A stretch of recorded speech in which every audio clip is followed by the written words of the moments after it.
Olá pessoal, sejam todos muito bem-vindos a mais um vídeo.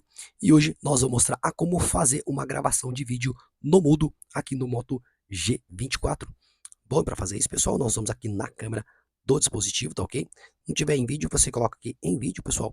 E aí pessoal, logo lá no topo, região central aqui do dispositivo, temos ali o microfone, tá ok? Então se você quiser fazer um vídeo aí pessoal, totalmente mudo, você clica sobre ele, ele vai estar um xizinho ali, tá ok? E agora pode estar gravando aqui, pessoal. Eu vou gravar então para o nosso exemplo aqui, ó. Olá, Olá, pessoal, sejam todos muito bem-vindos aí ao canal, tá ok? E pronto, pessoal, agora eu vou reproduzi-lo, ó. Erguer o volume aqui, ó, clicar e vou aumentar o volume, ó. E não saiu nenhum som aqui, tá ok? Então ele gravou totalmente no mudo aí, tá ok, ó. Bom, pessoal, então pelo vídeo de hoje então é isso. Espero que esse vídeo aí tenha te ajudado de alguma forma. Não se esqueça aí de curtir, se inscrever e até a próxima. Tchau, tchau.